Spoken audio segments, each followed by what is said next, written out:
Hi friends, welcome to my channel. ఈరోజు మనము onion bonda ఎలా ప్రిపేర్ చేసుకోవాలో చూసేద్దాం. దానికోసం ఒక కప్పు శనగపిండి తీసుకున్నాను. ఇందులోకి ఒక చిటికెడు పసుపుని యాడ్ చేసుకోండి. అలాగే రుచికి సరిపడా చూసుకొని సాల్ట్, అలాగే ఒక హాఫ్ టేబుల్ స్పూన్ అంతా రెడ్ చిల్లీ పౌడర్ని కూడా యాడ్ చేశాను. అలాగే రుచికి సరిపడా సాల్ట్ కూడా యాడ్ చేసుకోండి.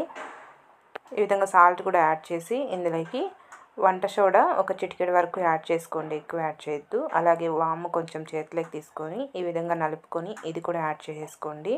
అలాగే సన్నగా కట్ చేసుకున్నటువంటి కరివేపాకు రెమ్మలు, అలాగే కొత్తిమీర కూడా యాడ్ చేసుకోండి. ఈ విధంగా సన్నగా కట్ చేసుకుని యాడ్ చేసుకున్న తర్వాత పచ్చిమిర్చి కూడా సన్నగా కట్ చేసి యాడ్ చేసుకోండి. ఆనియన్స్ నేను ఇక్కడ పొడవుగా సన్నగా కట్ చేసుకున్నాను. మీరు చిన్న చిన్నవిగా కావాలంటే చిన్న చిన్నగా అయినా కూడా కట్ చేసుకోవచ్చు. ఈ విధంగా ఇవన్నీ యాడ్ చేసి ఇవంతా కూడా ఒకసారి బాగా కలిసేలాగా ఇలా కలిపేసుకోండి. మొత్తం కూడా ఇలా చేత్తో ఒకసారి మొత్తం కూడా కలిసేలాగా కలిపేసుకొని ఇందులోకి వాటర్ని యాడ్ చేసుకుంటూ మనము బోండా బజ్జీలు వేసేదానికి పిండి కలుపుకుంటాం కదా, ఆ కన్సిస్టెన్సీ వచ్చేంత వరకు కలుపుకోండి. ఈ విధంగా వాటర్ని యాడ్ చేసి బాగా పిండి అంతా కలిసేటట్టు కలిపేసుకుందాం. చాలా టేస్టీగా ఉంటాయండి. రిలేటివ్స్ ఎవరైనా ఇంటికి వచ్చినప్పుడు వెంటనే ఇలా చేసి పెట్టినట్టయితే వేడి వేడిగా ఇష్టంగా తినేస్తారు. చిన్నపిల్లలకైనా పెద్దలకైనా స్నాక్స్ కూడా ఇలా చేసి పెడితే ఇష్టంగా తినేస్తారు. ఒకసారి మీరు కూడా ట్రై చేసి చూడండి, మీకు కూడా చాలా బాగా నచ్చుతాయి. చాలా సింపుల్ అండ్ ఈజీ కూడా. వంట రాని వాళ్ళైనా కూడా ఈజీగా చేసేసుకోవచ్చు ఈ ఆనియన్ బోండా అనేది. ఈ విధంగా మంచి కన్సిస్టెన్సీ వచ్చేంత వరకు కొద్ది కొద్దిగా వాటర్ని యాడ్ చేసుకుంటూ కలుపుకోండి. పిండి మరీ లూజ్ చేసేయద్దు. మనం బజ్జీ పిండి కలుపుతాం కదా, ఆ కన్సిస్టెన్సీ ఉంటే మనకి పర్ఫెక్ట్గా సరిపోతుంది. ఇక్కడ చూపిస్తున్నా చూసారా, ఈ కన్సిస్టెన్సీ ఉంటే మనకి ఇలా బోండా వేసుకోవడానికి ఈజీగా సరిపోతుంది మనకి. ఇప్పుడు ఎలా వేసుకోవాలో చూసేద్దాం. డీప్ ఫ్రైకి సరిపడా ఆయిల్ పెట్టేసుకొని ఆయిల్ హీట్ ఎక్కిన తర్వాత ఇందులోకి మనం ప్రిపేర్ చేసుకున్న ఈ ఆనియన్ బోండా ఉంది కదా పిండి, దీన్ని కొద్ది కొద్దిగా ఇలా యాడ్ చేసుకోండి.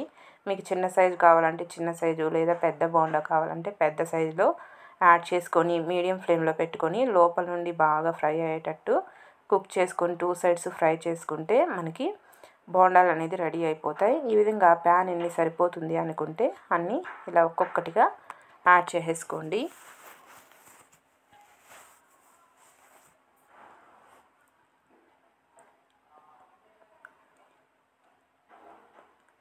ఈ విధంగా యాడ్ చేసుకొని ఇప్పుడు ఒక సైడ్ కాలాయి కదా, ఇప్పుడు రెండో వైపుకి తిప్పుకుందాము. ఇలా 2 సైడ్స్కి తిప్పుకుంటూ బాగా ఫ్రై చేసుకోవాలి.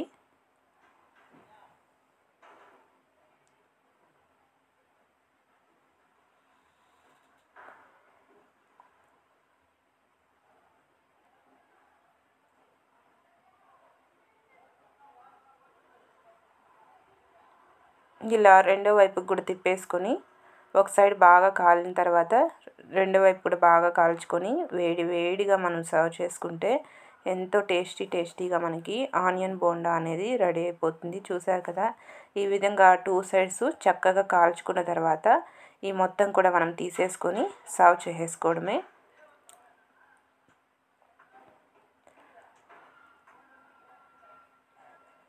ఈ విధంగా ఈ మొత్తం కూడా తీసేసుకొని రిమైనింగ్ పిండి ఉంది కదా, దాన్ని కూడా ఇదే ప్రాసెస్లో వేసేసుకుంటే మనకి ఎంతో టేస్టీ అయినటువంటి ఆనియన్ బోండా రెడీ అయిపోతుంది. ఇక్కడ చూపిస్తా చూడండి, మొత్తం కూడా వేసిన తర్వాత చాలా బాగుంటాయి. వేడి వేడిగా సర్వ్ చేసుకుంటే ధనియా కారం లేదా రెడ్ చట్నీ, పల్లి చట్నీతో కానీ పెట్టుకొని తింటే టేస్ట్ అయితే అదిరిపోతాయండి. చాలా సాఫ్ట్గా లోపలంతా కూడా ఈ విధంగా కుక్ అయిపోయి చాలా బాగుంటాయి టేస్ట్. మీరు కూడా తప్పకుండా ట్రై చేసేయండి. Okay friends, bye.